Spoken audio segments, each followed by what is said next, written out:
Selamat sore teman-teman Jubi di mana saja Anda berada. Sore ini kita akan berdiskusi dengan orang-orang tua kita yang hebat, hamba-hamba Tuhan di tanah Papua dalam rangka HUT Gereja Kingmi ke-60 tahun yang diperingati setiap tanggal 6 April. Tapi hari ini kita mau mendengarkan selama 60 tahun ini apa saja yang sudah dilakukan di atas tanah Papua untuk pelayanannya. Pasti banyak sekali cerita, banyak sekali tantangan-tantangan yang dihadapi, dan peran gereja ini sendiri buat orang Papua di tanah Papua ini seperti apa. Sudah hadir di studio Jubi hari ini, sore ini, ada Bapak Pendeta Yosia Tebai. Bapak Pendeta Yosia ini merupakan pelaku sejarah terkait masuknya Injil Gereja Kingmi di tanah Papua. Beliau juga saat ini menjabat sebagai penasehat di Sinode Kingmi di tanah Papua yang baru saja melakukan pemilihannya tahun kemarin, Bapak di Timika. Dan kita juga akan berdiskusi sore ini dengan Bapak Pendeta Domingus Pigai. Selamat sore, Bapak. Selamat sore. Sehat ya? Sehat, ya. Puji Tuhan. Bapak Domingus Pigai ini merupakan sekretaris Sinode Kingmi yang ke-20 ya? Yang baru saja pemilihan kemarin juga. Jadi ini unsur pimpinan ini. Beliau juga merupakan seorang dosen, teologi di STT Walter Post Sentani. Benar. Dan yang ketiga, karena ini berkaitan dengan HUT Gereja Kingmi di tanah Papua yang ke-60, tentu saja kita punya ketua panitia. Di sini ada Bapak Evangelis Marlis Heselo. Selamat sore, Bapak. Selamat sore. Kita mulai dulu dengan diskusi kita. Mungkin kurang lebih 30 menit ke depan bersama kita. Kita akan bahas sejarah, mungkin yang penting tentang sejarah itu. Bagaimana Gereja Kingmi di tanah Papua bisa ada di sini. Nanti kita langsung kasih saja pada segmen pertama Bapak Pendeta Yosia. Bapak silahkan, Bapak. Mungkin bisa cerita nih, saat itu 60 tahun yang lalu tuh Bapak umur berapa dan Bapak ada di mana saat itu dan bisa terlibat dengan masuknya ini? Ya, Ibu, silakan, Bapak. Saya waktu Injil masuk di daerah Wismeren itu, Paniai, sekarang Paniai. Dulu waktu zaman Belanda itu Wismeren, itu nama danau itu. Itu saya sekitar umur 5 tahun. Karena saya sudah lihat ini Tuan Pos dengan Ebler, mereka dua masuk itu, saya sendiri sudah lihat. Dan mereka punya lampu-lampu yang bawa ini kami ramai, karena dulu kan zaman tidak bisa toh. Itu di tahun berapa, Bapak? Itu tahun 1939. Oh, 1939. Ya, bulan Januari dorong masuk tanggal 13. Berarti lebih dari 60 tahun yang lalu ya? Ya, itu sudah lebih.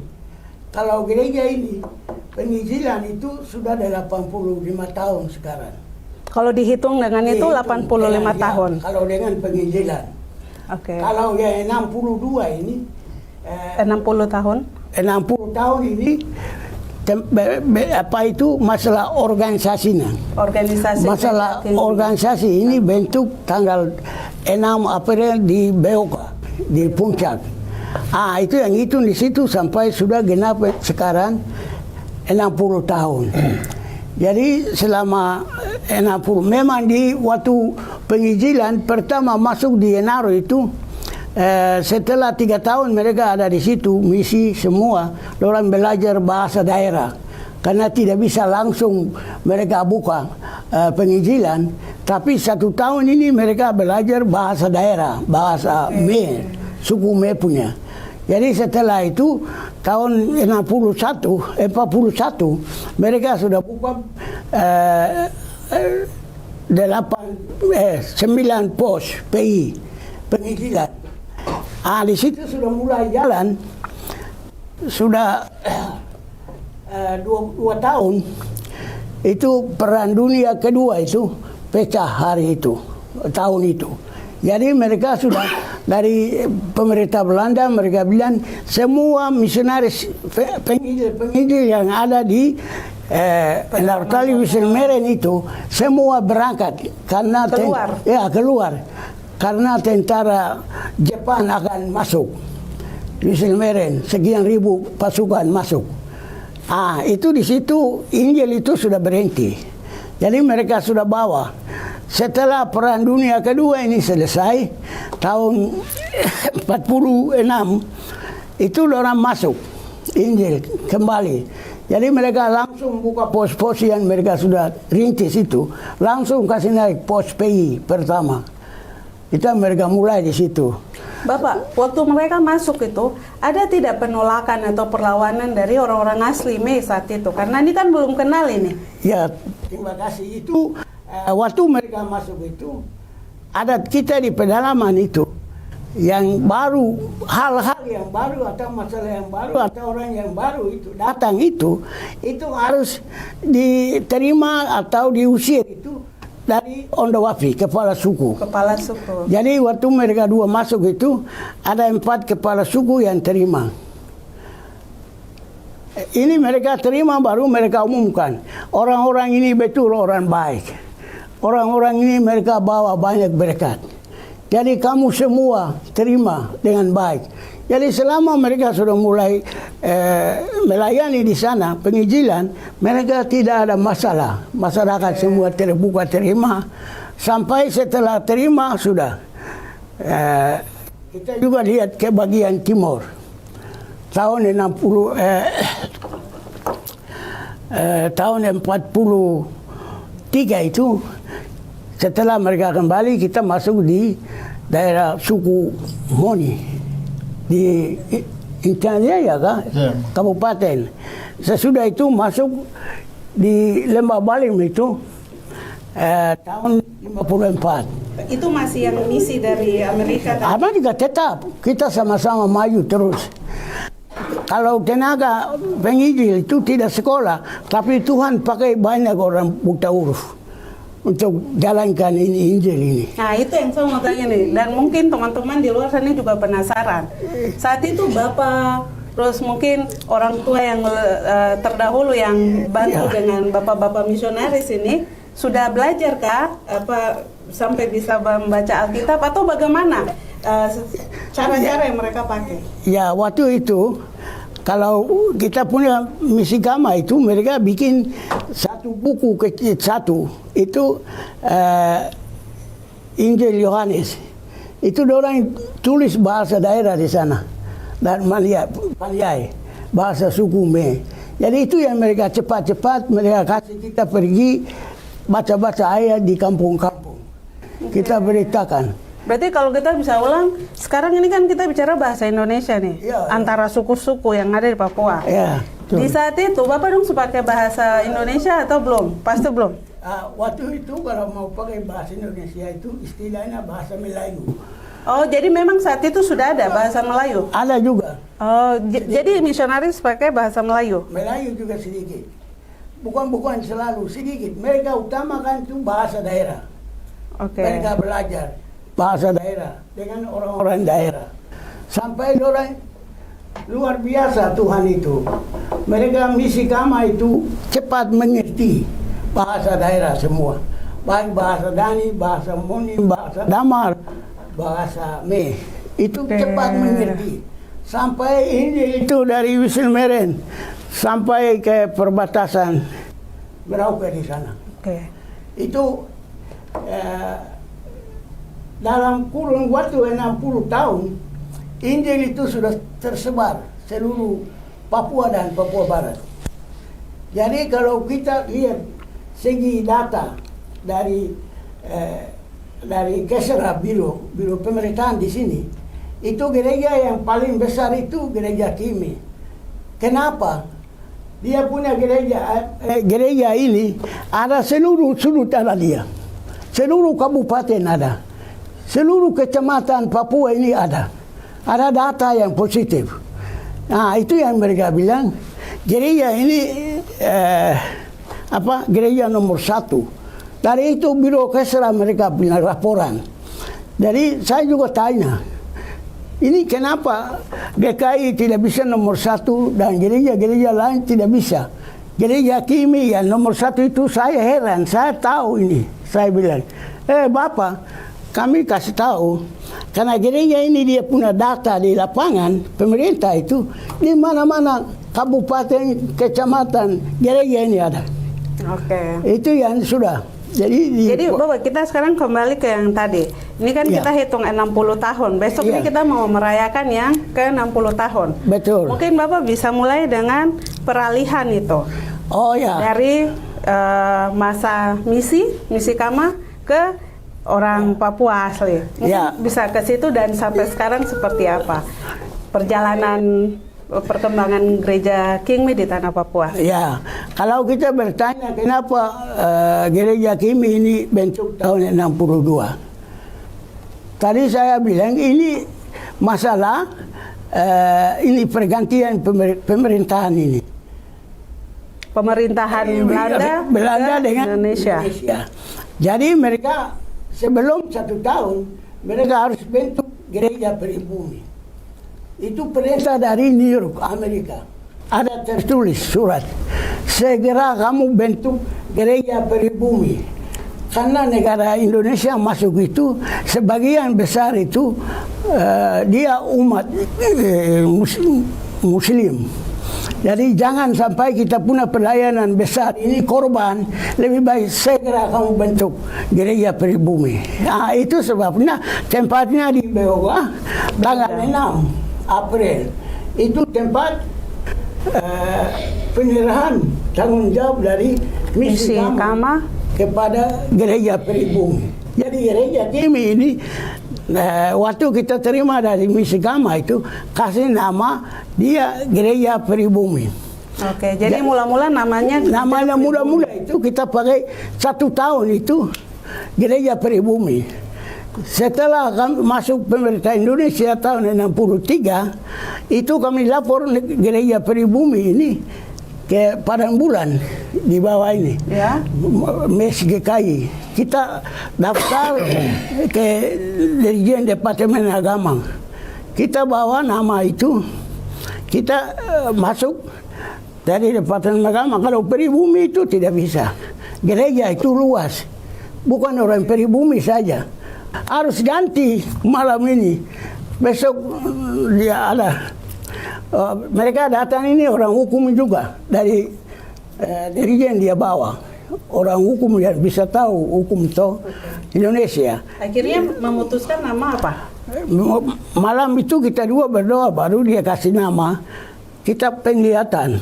Saya lihat ada nama Gereja Persahabatan. Itu yang kami dua bawa ke sana. Dia bilang itu yang bisa. Jadi waktu itu gereja GKI dengan Kimi yang tanda tangan masuk dalam Indonesia ini. Masuk. Jadi kita sudah daftarkan.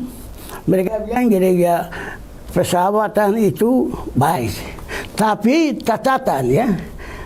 Tapi waktu kamu urus anggaran dasar, notaris, orang hukum di Jakarta, itu nama itu harus ganti lagi. Dia kasih tahu itu ada catatan. Saya dengan Pak Suar. Jadi ini proses. Jadi nama gereja Persahabatan itu setelah kami bikin notaris, ganti gereja Kemah Injil Masehi Indonesia, Irian Jaya. Itu. Tapi sekarang ganti lagi. Jadi kalau diringkas jadi berapa kali pergantian nama nih? 4 Dari kali. Persahabatan, Pribumi, Persahabatan, Kemah Injil Indonesia, bukan. Ya 3 kali. 3 kali. Ya, Berarti 3 kali pergantian. Oke. Dan yang ketiga kali itu yang sampai sekarang. Ya sampai sekarang. Gereja Kingmi, Gereja Kemah Injil Kingmi di tanah Papua. Kingmi di tanah Papua. Di tanah Papua. Oke. Berarti ini apa? Dia punya banyak sekali sejarah nih. Kalau Bapak mau cerita, mungkin saya percaya waktu tidak akan cukup ya. Saya juga suka cerita, tapi iya, bagus ada waktu Bapak. lagi, jadi Betul. saya berhenti kalau berkenan di kantor ini, saya bisa titipkan satu sejarah gereja. Supaya sewaktu-waktu kalau ada masalah, kamu bisa tahu toh. Jadi ini saya serahkan Ibu. Oke. Nanti Ibu mungkin di ada akhir toh? acara kita Ibu bisa ada ambil. toh? Iya, ada Di sudah. kantor ini. Tapi terima kasih Bapak sudah cerita kilas balik bagaimana gereja Kingmi ini bisa ada ya. Ada satu yang sampai- saya mau sampaikan Ibu. Injil. Oke, mungkin sekalian Bapak cerita tantangannya apa pada saat itu bagi Ya. seorang penginjil atau bagi seorang Bapak Yosia saat itu. Itu Tantangannya. tantangan itu Injil yang kita bawa dengan adat istiadat budaya di sana ada bertentangan. Ini masalah besar yang kami hadapi. Sampai orang korban juga. Karena masyarakat mereka tidak mau Injil itu. Mereka rasa bahwa Injil ini kalau kita terima merugikan, kita punya kekayaan dan semua itu bisa hilang. Karena Injil ini, itu yang kami hadapi, satu tantangan yang luar biasa. Saat itu. Tapi Ya, bisa saat dilalui itu. ya. Itu Sekarang sudah. Injil berkuasa. Jadi dia selesaikan. Ini yang Haleluya. air mata saya keluar itu polisi dulu dan sekarang aduh. Sekarang gereja Kingmi ini dia punya klasis 93 Tiga. klasis. Oke. Seluruh Papua dan Papua Barat. Di tanah Papua Tiga. 93 klasis, Ya, 13 koordinator.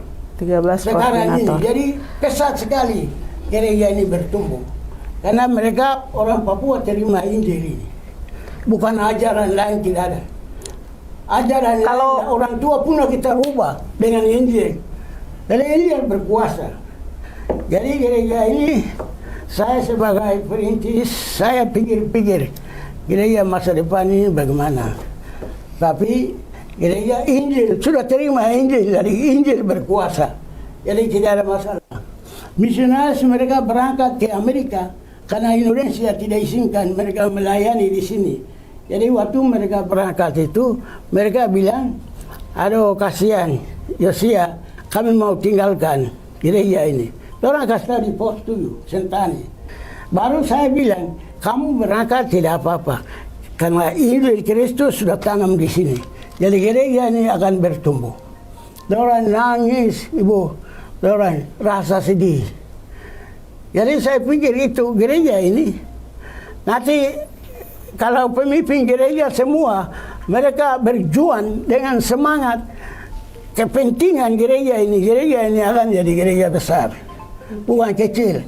Karena banyak suku di 200 sekian suku yang ada di Papua. Itu Injil itu sudah dengar sekarang. Baik Bapak. Terima kasih. Bapak untuk ceritanya yang bagus, bisa bikin kita anak-anak hari ini bisa tahu tentang sejarah gereja Kingmi ada di tanah Papua. Mungkin selanjutnya kita ingin dengar juga ini dari Bapak Pendeta Domingus bisa sampaikan tentang kehadiran gereja Kingmi nih, secara organisasi, visinya seperti apa dan peran-peran yang dilakukan selama ini di tanah Papua.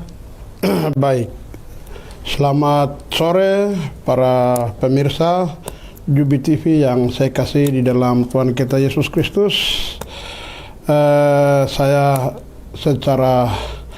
sebagai badan pengurus sinode mau menyampaikan bahwa selamat merayakan hari ulang tahun Gereja Kemah Injil Kingmi di tanah Papua pada usia yang ke-60 ke seluruh warga gereja Kingmi yang ada di gunung-gunung, di lembah-lembah, di pesisir, di pinggir danau, di hutan, dan terutama mereka yang lagi mengungsi di Duga, mereka yang lagi hidup di bawah gua yang masih mengalami kekerasan dan trauma. Tapi hari ini 60 tahun tidak terasa, 60 tahun ini kita bisa ada bergereja, berorganisasi dan bergereja secara gereja Kingmi bermasyarakat sebagai masyarakat Papua.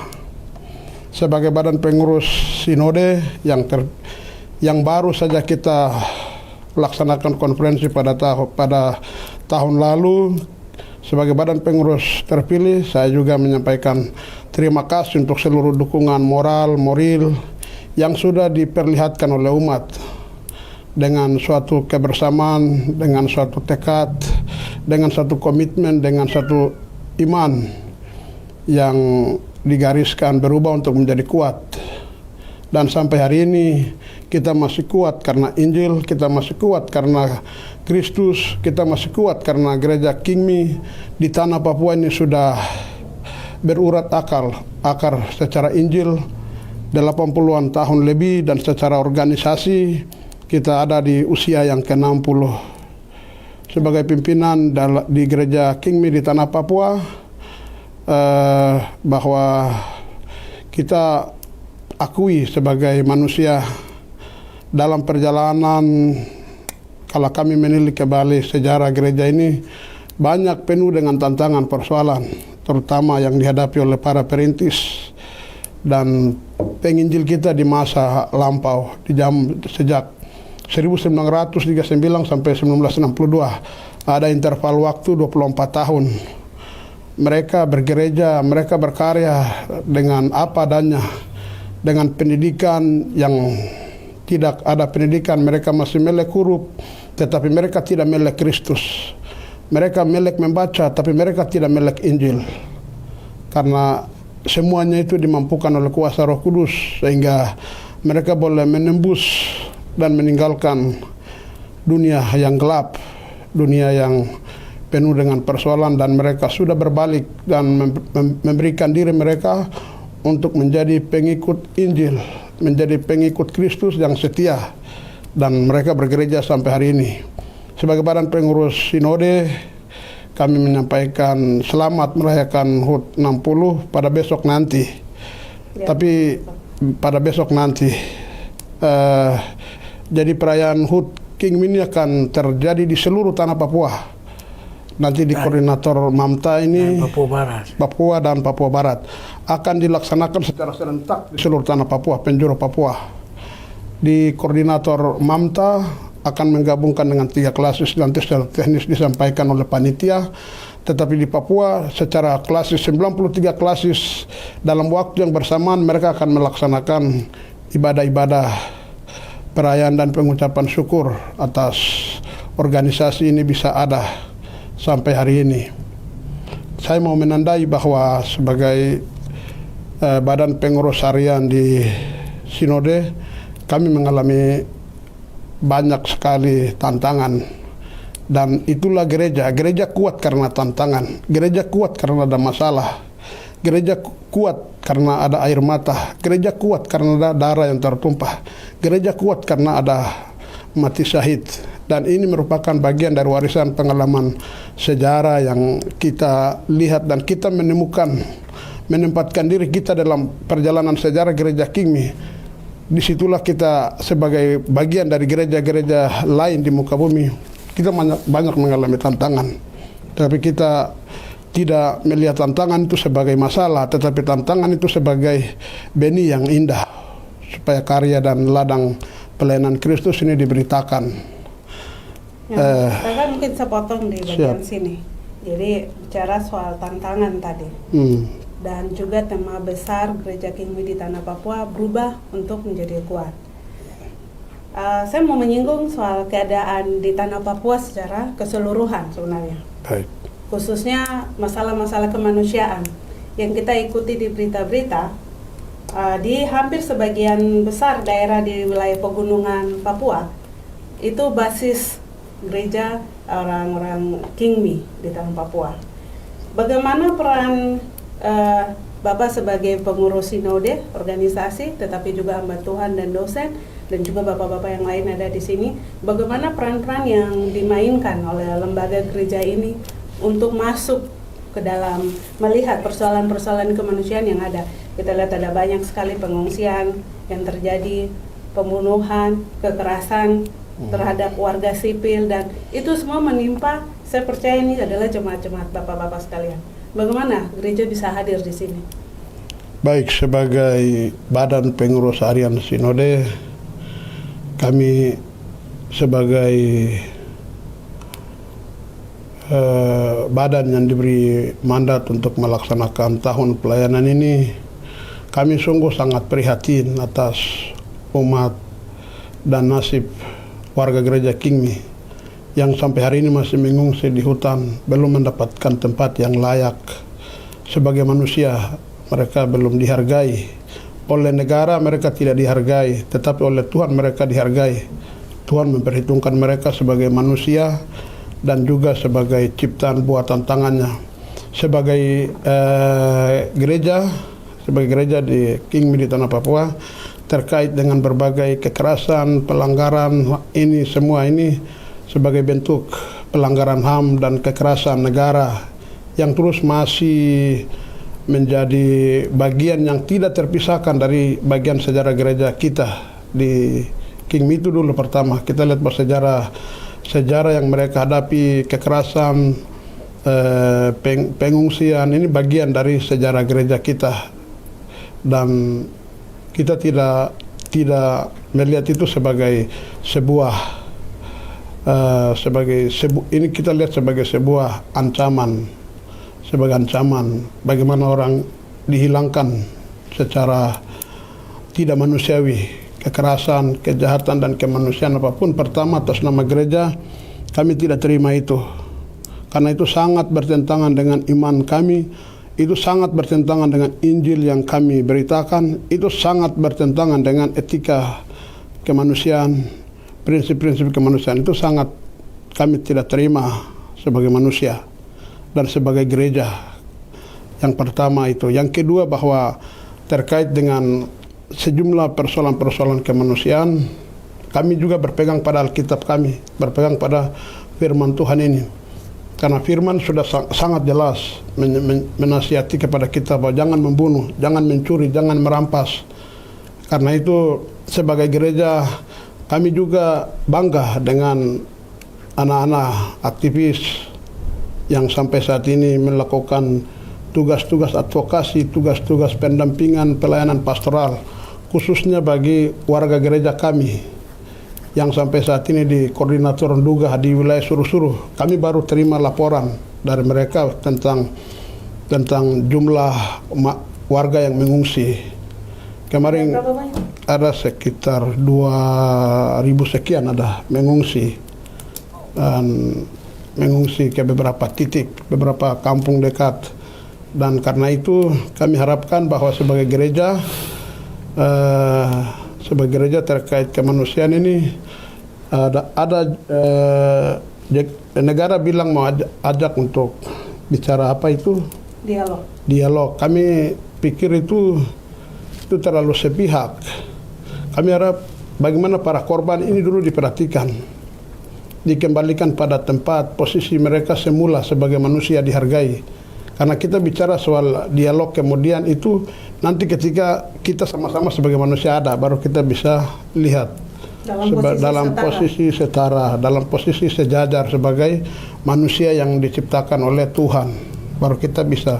Sebelum ini kita tidak bisa bertindak dan merasa bahwa kita sudah hebat sebagai sebuah negara yang menerapkan kebijakan yang baik, padahal rakyat masih, umat kita masih tersandra dalam kebisuan, tersandra dalam kekerasan, tersandra dalam mereka. Ini yang harus diutamakan, karena Kristus datang juga untuk mengangkat orang yang terhina, orang yang korban, orang yang lemah, orang yang tidak berdaya. Justru Kristus dan Injil datang itu menjangkau mereka.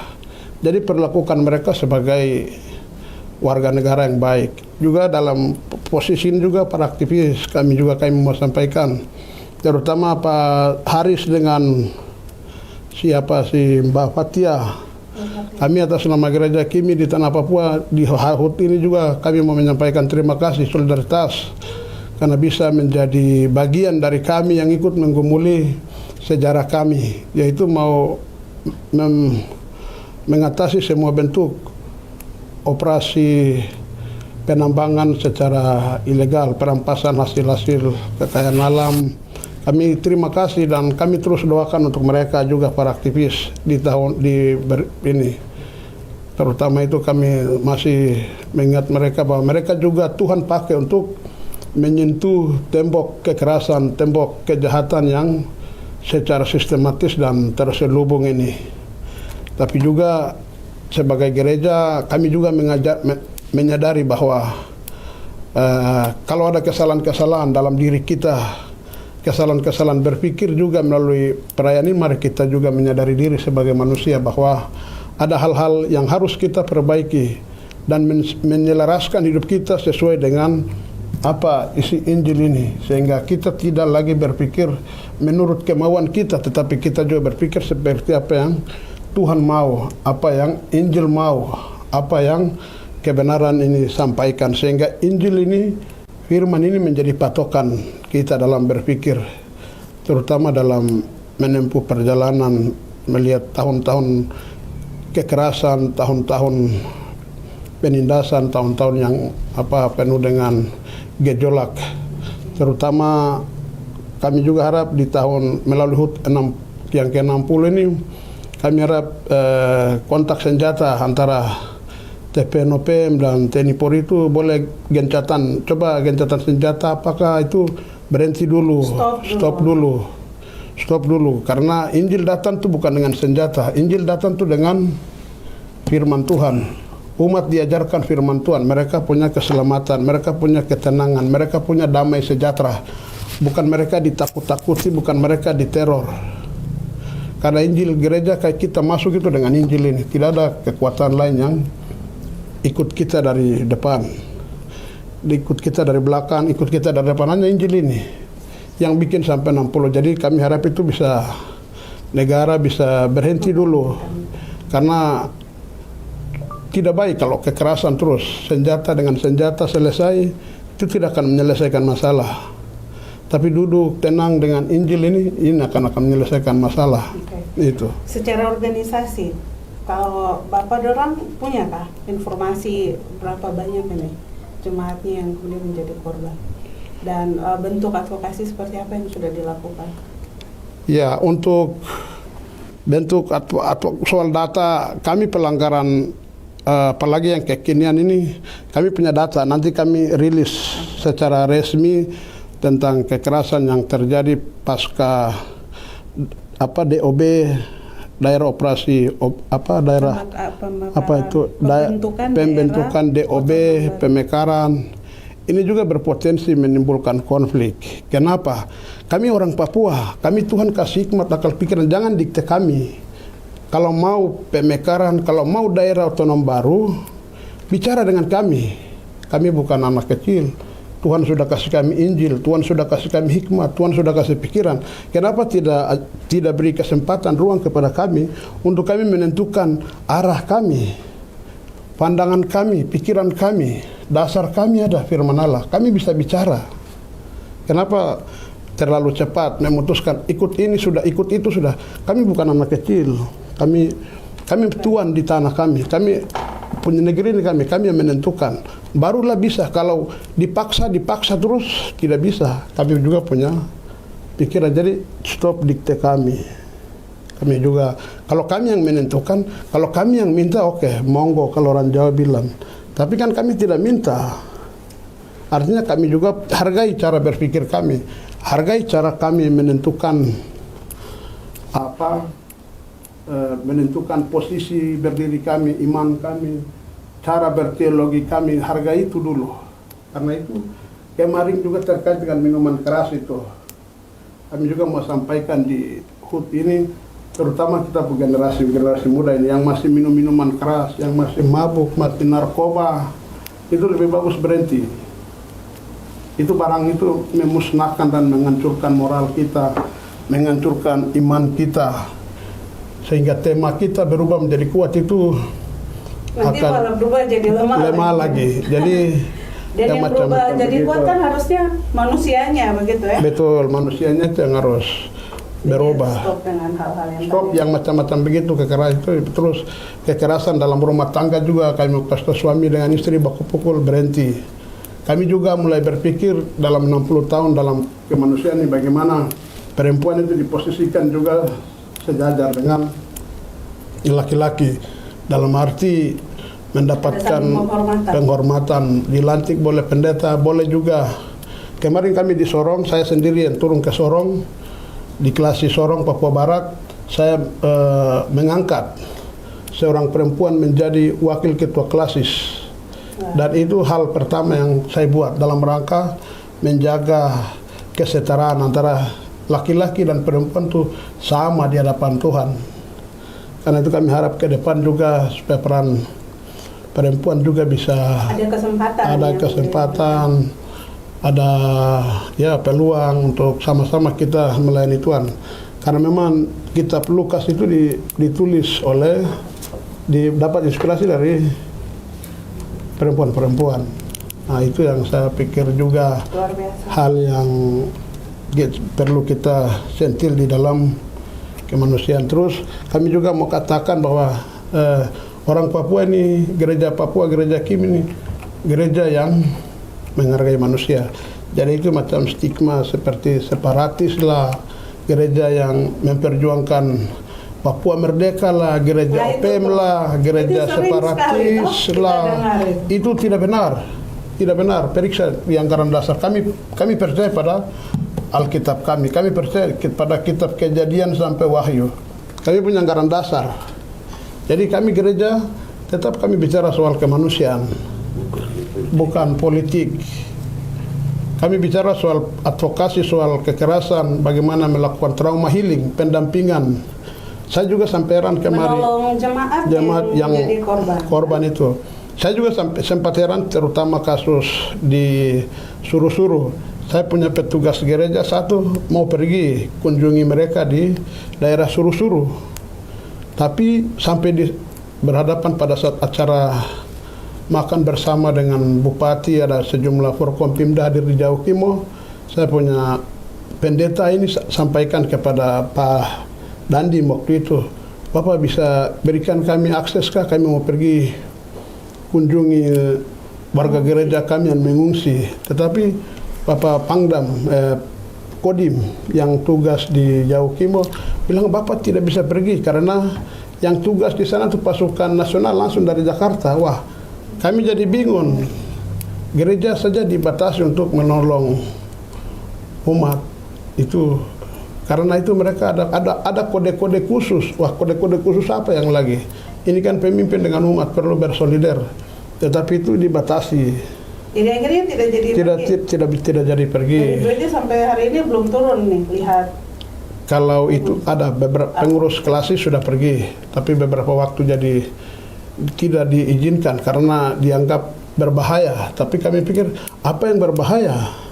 Gereja turun tidak berbahaya. Gereja datang dengan misi kemanusiaan.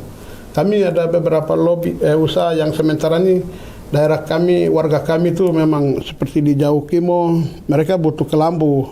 Kami juga sudah ajukan untuk bantuan kemanusiaan supaya diberikan bantuan misalnya dari segi fasilitas kesehatan. Ini sudah kami ketemu juga dengan dinas provinsi supaya mereka mendapatkan pelayanan kesehatan. Cuma sampai hari ini masih belum. Jadi iya tapi kami tetap berdoa bahwa jemaat kami ini tetap dijaga oleh Tuhan di usia yang ke 60 tahun. 60 ini. Kami juga atas nama gereja, kami juga mungkin ada kesalahan-kesalahan juga. Kami juga mungkin sebagai manusia ada hal-hal yang tidak kami lihat. Tetapi di dalam Tuhan semuanya nyata bagi kami, disampaikan kepada kami. Mungkin dari saya itu. Baik. Waktunya. Terima kasih Bapak Pendeta. Sharing yang luar biasa ya.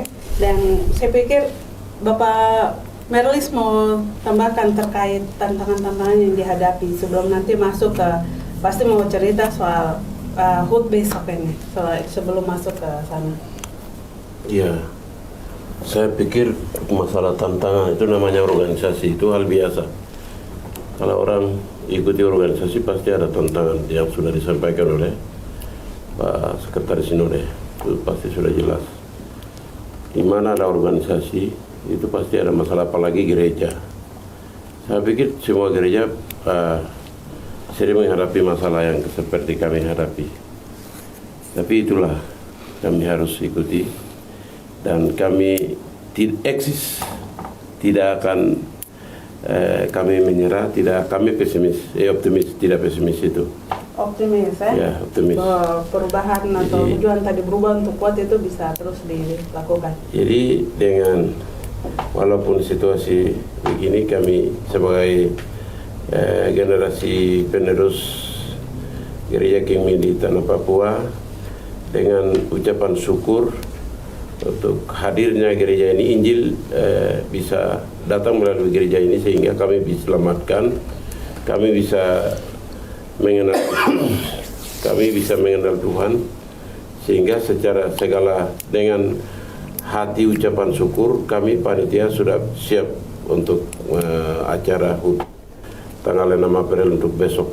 Oke, berarti bisa langsung nih Bapak Meris bisa sampaikan kepada kita semua teman-teman yang sedang mengikuti diskusi ini, untuk acara besok itu akan mengusung tema apa nih, dan di mana kegiatan ini akan dilakukan, ibadah atau ada kegiatan-kegiatan yang lain? Ya, puji Tuhan. Jadi terima kasih untuk para pemirsa yang sedang nonton di Jubi. Kami panitia, ya puji Tuhan, bentuk panitia ini dalam waktu singkat dan relatif Tuhan memberikan hikmat, sehingga ya hanya 1 minggu kemarin kami bentuk. Jadi kesiapan kami, ya puji Tuhan, setelah kami bentuk, partisipasi teman-teman kader gereja sebagai kaum profesional, anggota DPR provinsi dan semua 3 klasis, kami sepakat dan sangat apresiasi mereka. Kami kompak dan akan melakukan ibadah di lapangan terbuka. Jadi akan dilakukan di lapangan apa? Lapangan panah di Kampung Harapan. Lapangan panah. Jadi ya ibadah mulai jam 10. Jadi kami berarti di halaman sekolah apa? Ya, ada sekolah SMTK Yonime. Oke. Ada SMTK di situ Yonime.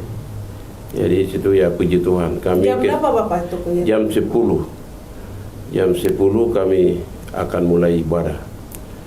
Jadi kami sudah undang Forkopimda Provinsi Papua, Gubernur untuk mewakili, pasti kami sudah undang Pak Asen 1 akan mewakili hadir untuk sambutan sinode, lebih khusus untuk sambutan tunggal yang akan sampaikan. Jadi sudah siap.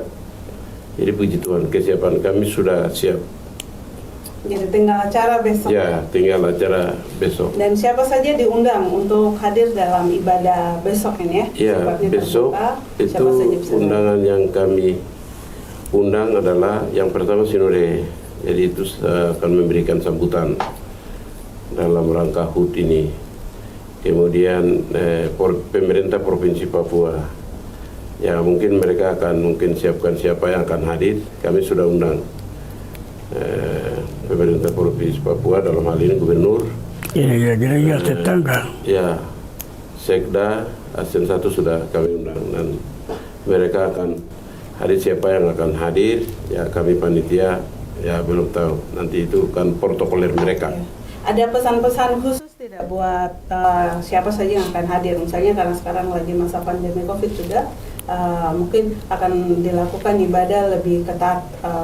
Jadi semua mungkin harus wajib masker atau apa. Ada himbauan-himbauan seperti itu buat yang akan datang besok? Ya, puji Tuhan. Himbauan kami, kesan khusus kami panitia melalui HUT ini, mari untuk semua gereja kami bersatu, bergandengan tangan untuk membangun iman di Papua ini. Kami akan wujudkan untuk damai sejahtera di Papua, itu pikiran kami panitia. Mungkin seperti itu pesan kami itu. Baik. Dan lebih khusus dalam gereja kami di Gereja Kingmin di Tanah Papua, kami akan meningkatkan persatuan untuk kami wujudkan dengan moto berubah untuk jadi kuat. Berubah menjadi kuat. Itu moto umum Ya, moto umum. Gereja Kingmin. Semoga semua yang ada di daerah-daerah bisa tadi. Walaupun besok kita akan pesta ibadah untuk merayakan HUT, tapi kita juga tidak lupa ada saudara-saudara kita, baik tadi sudah disinggung sama Bapak Pendeta Domi, di banyak belahan-belahan pelosok daerah Papua yang lain yang masih susah sebenarnya kan hidupnya. Mungkin itu juga akan jadi renungan ini. Iya. Jadi 93 klasis, 13 koordinator, itu mewakili mungkin kami yang akan klasis koordinator Mamta yang akan melakukan ibadah lapangan terbuka. Jadi kami panitia mohon partisipasi semua pihak, baik keamanan dan semua teman-teman di berbagai denominasi, tolong dukungan doa. Jadi terima kasih untuk Jubi, terima kasih untuk kami bisa hadir untuk bisa wawancara dialog interaktif pada malam hari ini. Terima kasih juga sudah hadir di studio Jubi yang kecil ini. Semoga semua yang tadi disampaikan sudah sudah tersampaikan semua ya. Mungkin untuk sebelum kita tutup ada closing statement dari Bapak masing-masing, silakan. Karena ini saya juga lihat karena kita juga sedang live di Facebook Jubi. Saya mungkin perlu lihat, mungkin ada pertanyaan atau tidak. Oke, ini ada. Oke, saya kira. Oke, ini ada satu pertanyaan dari di chatting Bapak. Yang ini buat Bapak Pendeta Yosia Terbaik. Bapak sebagai pelaku sejarah. Bapak jelaskan tahun terbentuknya Gereja Kingmi di Beoga itu tahun 1962. Karena belakangan ini ada banyak yang membelokkan sejarah. Makasih. Mungkin sebelum kita tutup, Bapak bisa sedikit saja cerita soal menjelaskan lagi lebih tegas tentang masuknya ini di Beoga. Ya, yang di Beoga itu setelah dibentuk itu konferensi rapat kedua itu pertama itu pribumi itu kita diadakan di Ilaga untuk pemilihan sinode baru dari gereja pribumi itu. Jadi kami mengucap syukur kepada Tuhan karena kami punya gereja ini yang ketua sinode pertama itu orang Ambon. Itu namanya Christian Paksuar. Dia yang ketua sinode pertama. Itu berarti di tahun 60 itu? 60 itu, tanggal 10. Tanggal 10 April ini. Setelah di Beoga kita pindah di Ilaga. 4 hari kemudian. Ya. 4 hari kemudian. 4 hari kemudian kita pilih dia sebagai ketua sinode. Dia ini juga seorang pejuang. Masuk dengan Tuan Pos di Weselmeren itu. Ini Paksual ini juga sama-sama. Dia dari belakang datang. Ada beberapa penginjil dari Kalimantan Timur. Ada juga dari di Manado tidak. Ada satu orang dari Sumatera sana, yang lain itu dari Ambon. Orang sama-sama. Jadi mereka yang sama-sama rintis di Weselmeren itu. Jadi kita pilih dia satu penghargaan. Kita kasih dia 3 periode ketua sinode dia pertama. Ya, kalau kita juga hargai orang Ambon, orang Manado, kita kasih ketua sinode 1 periode, Bapak Sumilat. Karena dia juga sudah datang, dia melayani. Jadi kita kasih penghargaan itu, kedudukan itu. Tapi dalam waktu yang mereka masa bakti sinode itu, masalah-masalah sosial atau pendidikan dan lain itu, kita sudah mereka kasih tinggal hanya penginjilan, itu yang mereka utamakan. Itu petunjuk dari misi Kama. Mereka bilang kami diutus oleh Yesus. Injil harus beritakan. Jadi kamu harus begitu, bukan masalah ekonomi, masalah segala macam itu dari belakang. Mereka bilang. Jadi Injil ini yang utamakan. Itu dan waktu itu Badan Pengurus Sinode itu ada 4 suku besar di pedalaman, itu semua anggota.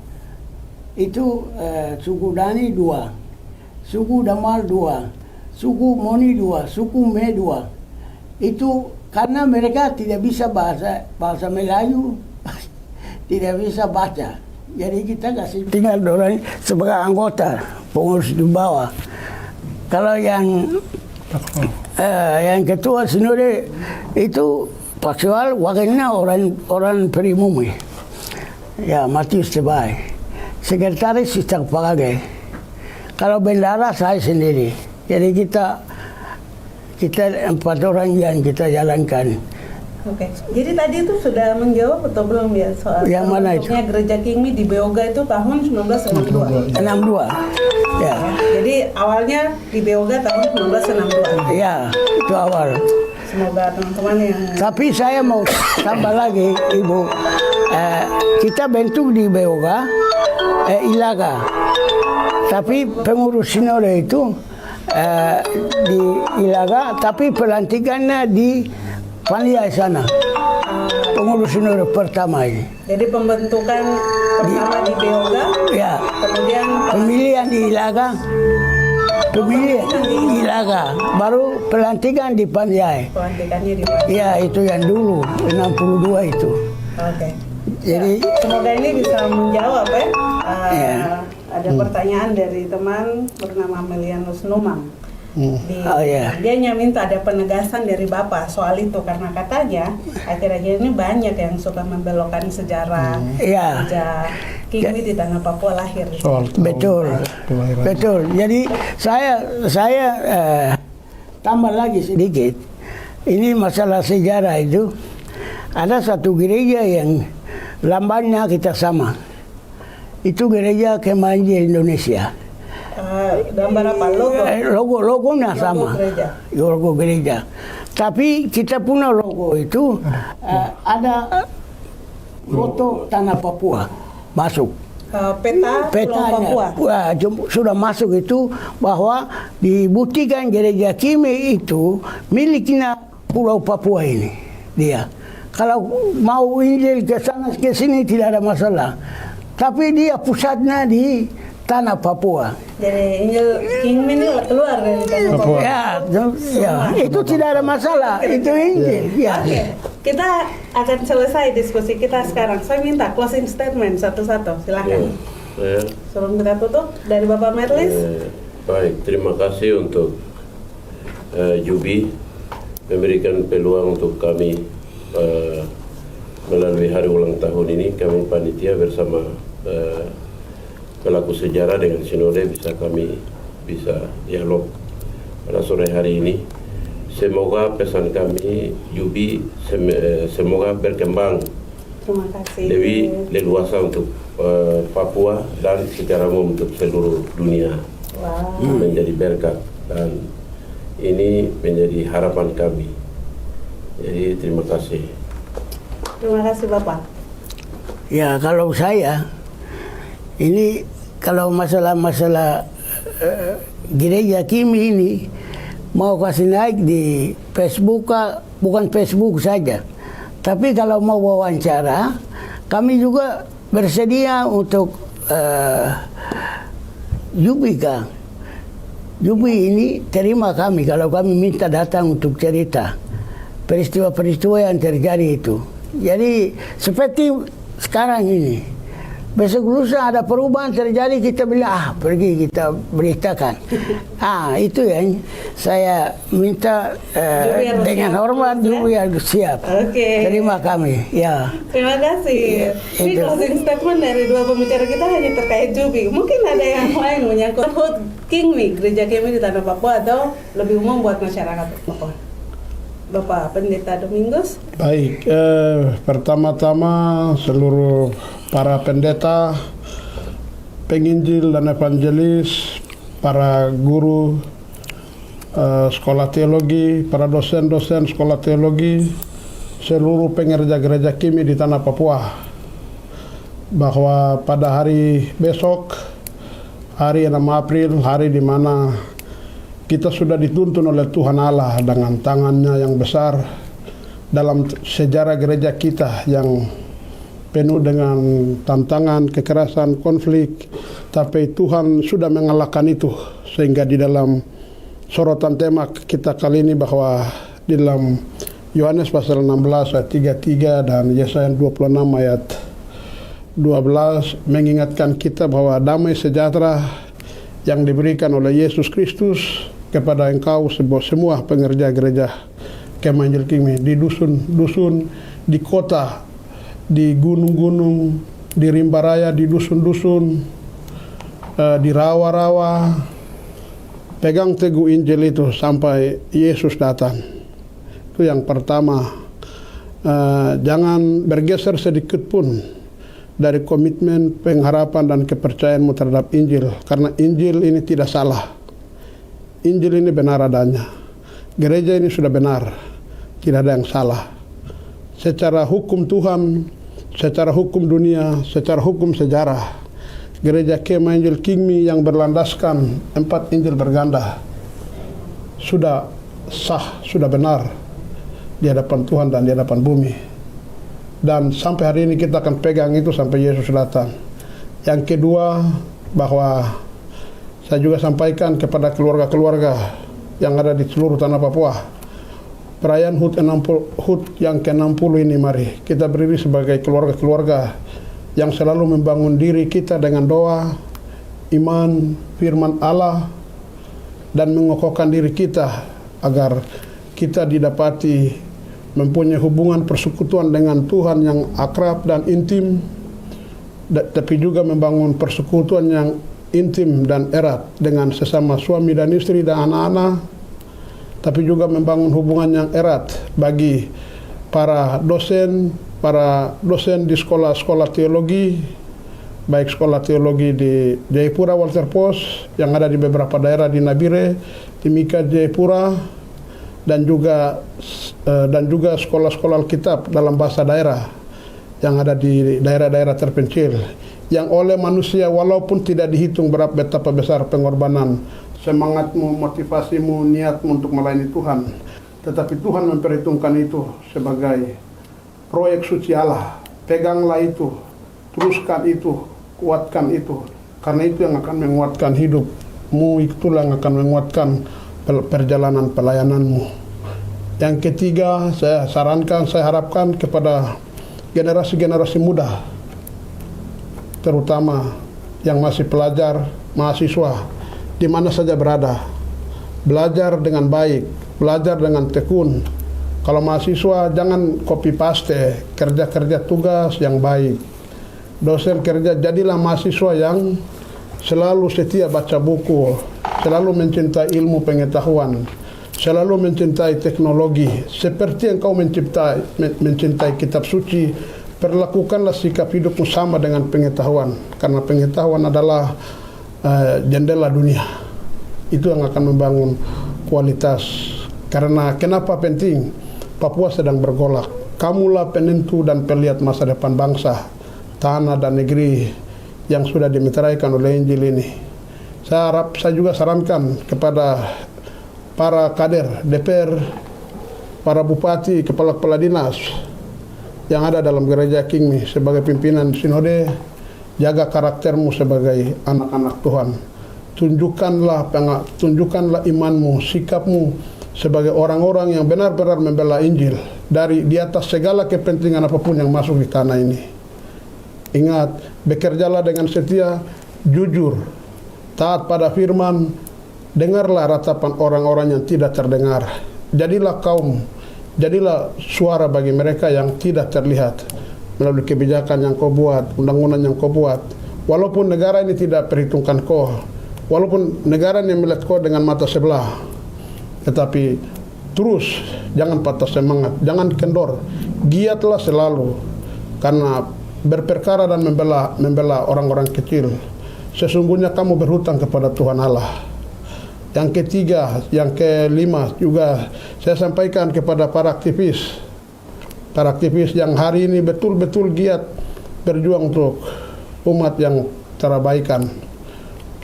Untuk hari Asar, ya seperti hari Asar dan Fatihah, dan seluruh warga aktivis kemanusiaan di gereja Kingmi, jangan takut tetapi berdirilah sebagai orang yang menyatakan kebenaran dan keadilan. Karena ketika engkau menyatakan kebenaran dan keadilan, Tuhan ada bersamamu. Tuhan menjadi barisan depanmu, Tuhan menjadi barisan belakangmu, Tuhan akan menjadi barisan kiri dan kanan. Yakin itu. Dari tanah Papua kami juga sampaikan khusus aktivis-aktivis yang ada di luar negeri ataupun dalam negeri, khususnya TPNPB, ULMP dan negara yang hari ini seperti kucing dan tikus, segeralah berdamai demi Injil, demi kebenaran, demi keadilan. Duduk bersama-sama, bicara bersama-sama. Jangan mengorbankan umat saya hari ini. Di tahun 60 ini sadar akan diri, siapa dirimu, apa sejarahmu. Duduk tenang dan berbicara dari hati ke hati. Yang ke-7 kepada Aris Fatia, Aris dengan siapa? Fatia, kamu pahlawan kami. Kamu ada di jalan yang benar. Kamu ada bersama-sama dengan penderitaan dan air mata orang Papua. Tuhan ada bersama-sama dengan kamu. Itu doa kami di HUT kami yang ke-60 ini. Kami gereja Kimi ada di belakang kamu. Kami yakin bahwa yang kamu jalan itu bagian dari perjalanan penderitaan para martir Kristus yang membela kebenaran dan keadilan di tanah ini. Dan yang terakhir untuk Jubi, jadilah Jubi yang panah, orang tepat sasaran. Wow. Luar biasa, media ini bisa menjadi media yang mengobarkan berita-berita yang berpihak kepada rakyat, berpihak kepada gereja, kepada kaum yang terabaikan. Bekerjalah dengan Jubi, jujur bicara, karena dengan jujur bicara semua masalah akan selesai. Kalau kita tidak jujur bicara, kita akan menimbul masalah. Dan selamat hari ulang tahun Gereja Kimi yang ke-60 pada seluruh warga Gereja Kimi di tanah Papua. Peganglah Injil, perjuangkanlah damai sejahtera yang disampaikan oleh Yesus Kristus, karena itulah harta kita yang sangat berharga di atas tanah Injil ini. Sekian dan shalom. Wow. Tuhan berkati kita. Wah, Tuhan berkati. Statement paling panjang yang kita sudah dapat. Terima kasih. Dengan closing statement terpanjang tadi, buat teman-teman yang sedang mengikuti kami di Facebook, itu juga menandakan berakhirnya diskusi kita di sore malam hari ini. Terima kasih buat bapak-bapak yang sudah hadir di sini. Semoga acara besok semua akan berjalan. Amin. Terima kasih. Dan buat Tuhan teman-teman berkati. semua, selamat malam, sampai jumpa lagi. Ya. Shalom. Selamat HUT yang ke-60. Selamat HUT Gereja Kimi yang ke-60. Yang ke-60.